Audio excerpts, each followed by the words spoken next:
Muy bienvenidos, queridos hermanos y hermanas, a otra lectura diaria basada en Marcos. Estamos también en un pasaje hoy día muy conocido por todos ustedes, si tienen eh, cultura en la Biblia, y si no, ahora lo vamos a ir aprendiendo y vamos a ir viendo qué es lo que este pasaje nos quiere decir. Recordemos que en esta sección del Evangelio, Marcos lo que intenta es que nosotros entendamos quién es Jesús. ¿Mm? Ha dicho muchas cosas.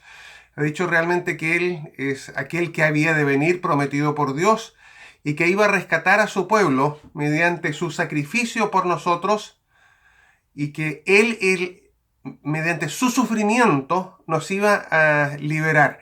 Y también que iba a enseñar a su pueblo y que iba a guiar a su pueblo para reencontrarse con Dios. Y que eso es lo que hemos ido viendo hasta aquí. Y hemos ido viendo progresivamente la autoridad de Jesús y hemos ido viendo que Jesús va moldeando la vida de sus discípulos, que Él llama, ojo, no soy yo el que me acerco a Jesús, es Jesús quien se acerca a mí, Él es el que me llama a mí, Él es el que tiene el control de mi relación y Él está enseñando ahora a estas personas que son sus discípulos, les va enseñando y les cuesta entender.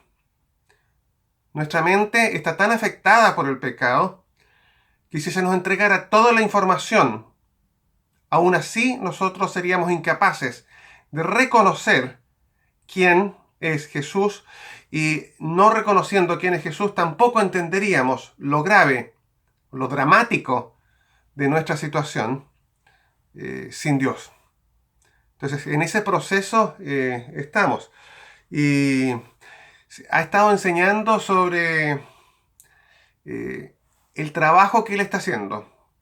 Pareciera ser que algunos le critican que su trabajo es poca cosa, insignificante.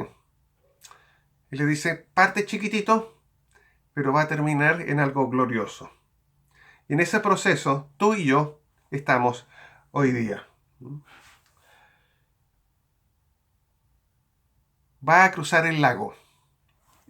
Recordemos, está todavía en la parte norte de lo que hoy día es Israel, al lado del mar de Galilea. Y constantemente Jesús cruza ese lago, enseñando en diferentes aldeas en las orillas del lago. La manera más fácil de trasladarse era cruzar en bote el lago. Y eso es lo que está haciendo acá. Probablemente estaban moviéndose, no sé, de un lugar a otro. Después vamos a ir viendo eh, a otra aldea, a otro lugar donde va a enseñar. Eso es lo que está sucediendo acá. Vamos al otro lado del lago, les dice algo casual. Y nosotros podemos ver que la actividad de Jesús es intensa, por lo tanto, apenas se sube al bote, dice, se queda dormido, incluso en medio de una tormenta. Eso nos puede indicar el costo emocional para Cristo de enseñar a sus discípulos y también de sanar personas. En medio de la tormenta, recordemos que un porcentaje significativo de los primeros discípulos eran pescadores profesionales de ese lago. eh, no hayan que hacer y se acercan a Jesús. Y es significativo cómo lo llaman, maestro. A nosotros hoy día maestro no nos dice mucho, maestro es un carpintero, una persona que trabaja. En esa época en realidad está diciendo rabino, alguien que les enseña de parte de Dios. Y nosotros podemos entender de que a pesar de haber visto a Jesús en todo este tiempo, de haber escuchado su enseñanza, todavía ven a Jesús simplemente como un maestro, igual que muchos otros maestros que había en esa época. Maestro, ¿no te importa que nos estemos hundiendo? Han tenido ejemplos dramáticos delante de ellos, liberaciones de personas que estaban poseídas por espíritus demoníacos, han sido liberados.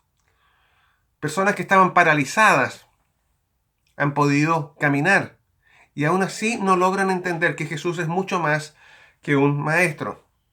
La pregunta es cómo tú y yo vamos a ver a Jesús mucho más que un maestro. De eso vamos a ir hablando más adelante. Y Jesús les enseña en medio de esta tormenta. Jesús se levantó y dio una orden al viento y al mar: ¡silencio! Quédate quieto. El viento se calmó y todo quedó completamente tranquilo. ¿Cómo Jesús cambió la situación? Por medio de su palabra. Es la misma palabra que en Génesis fue que dijo: hágase la luz, y todo se inició. Hagamos ahora al hombre, y tu vida fue creada. Entonces, en este hecho, es evidente que Jesús es el Señor. Por eso es que Jesús le dice: ¿por qué están tan asustados? ¿No tienen fe? Y nos dice realmente que ellos estaban espantados, es decir, aterrorizados, llenados de miedo, dice la versión que yo estoy leyendo acá.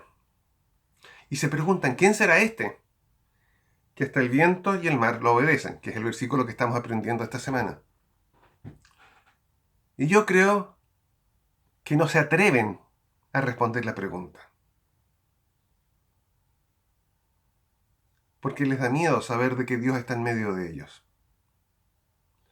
Y lo que nosotros tenemos que entender, que la única manera en que Dios viene a nuestra vida y nosotros podemos conocerlo, es porque Dios se revela a nosotros y Él abre nuestro corazón.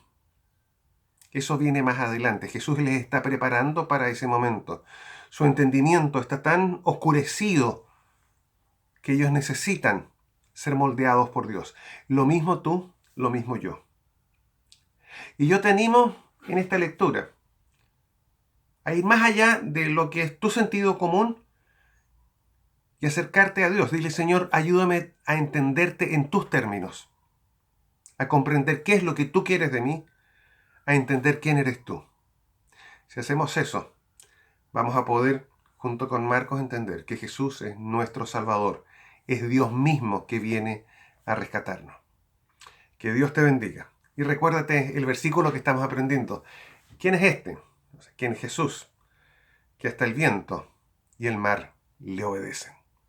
Que Dios te bendiga.